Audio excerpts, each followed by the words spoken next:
guys, welcome back. So today is day 25 of the Daily Arithmetic Challenge. Okay, on the screen now are your first 6 questions. There are some more on the next slide, 10 in total. Pause your screen, have a go. Once you've done, if you press play, we'll go through the answers together.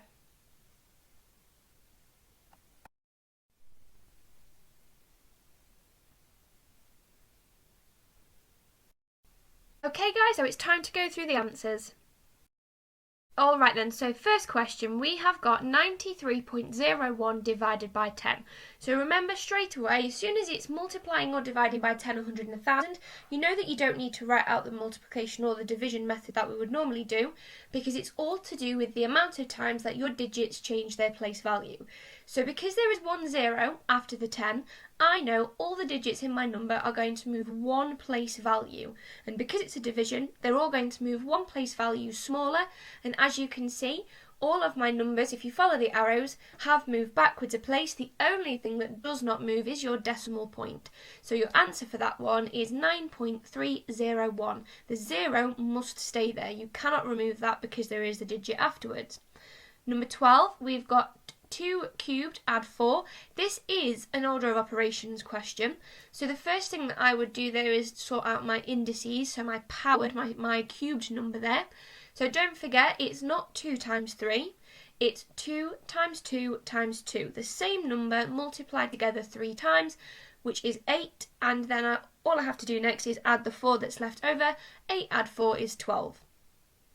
Number 13, we have got 720 divided by 8. Now for this one you could have written out the division method, but actually some of you would probably be able to realise that there is a relationship between the number 8 and the number 72. So I know 9 times 8 is 72. Now my original number was 720, which is 10 larger than 72, 10 multiplied by 10.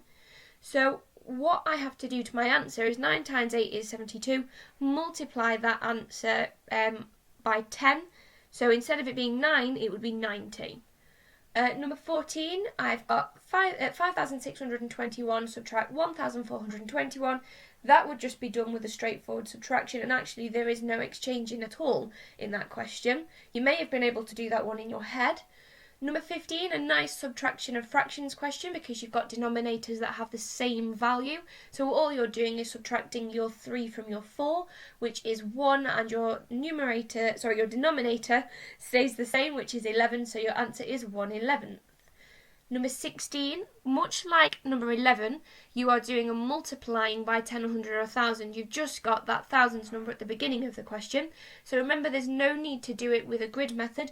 You just know that you're moving the digits within your place value up to a greater place value because it's a multiplication. As I've got 3 zeros following my 1, all of my digits are going to move up 3 places larger in place value. So as you can see, my answer would be 4,560.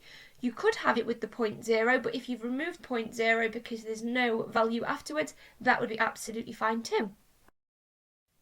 Alright, number 17. So we have got 21.64 multiplied by 4. Now the first thing somebody would probably think if they saw that method was the 4 is in the wrong column for its place value. Yes, you're right, technically it should go underneath the 1 because they are both units.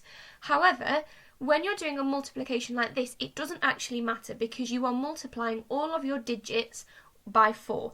If you put your 4 under the 1, that would be fine too. You've just got to remember to go back and multiply the numbers behind the decimal 2.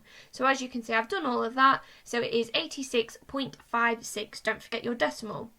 Number 18, you could have done this one in your head without doing a method. It's really straightforward. You've got lots of zeros in common with lots of numbers, so you could have just written 872 down as the ending, and then you would have had 90,000 and 10,000 added together, which is clearly going to give you 100,000, so altogether 100,872.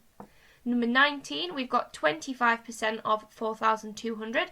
There are different ways you could have done this. So you could have broken it down and found 10%, 20% and 5%, which is what's down there.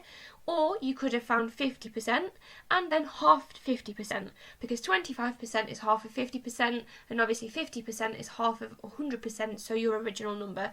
Either way that you did that, if you got the answer 1,050, you've got it right. Number 20. So this one here, Probably would have actually been a 2-mark question in a SATs test because it's dividing by a 2-digit number, although in all fairness it's 12 and you should know your 12 times tables, so actually it may have just been a 1-marker. So again, always write out your multiples of 12 along the bottom. You could go up to 5, and if you need to go back and add more you can do. I've then got 12 into 8, which I can't do, my 8 isn't big enough, so I've crossed it out, moved it over to the next place value and popped a 0 on top. I've then got to find 12 into 84. Well, as you can see, that goes in exactly 7 times because I've figured that out at the bottom. And then I have 2 zeros that are remaining. Well, I know obviously if I have nothing, I can't get a group of 12 out of that, so the zeros just go above as well.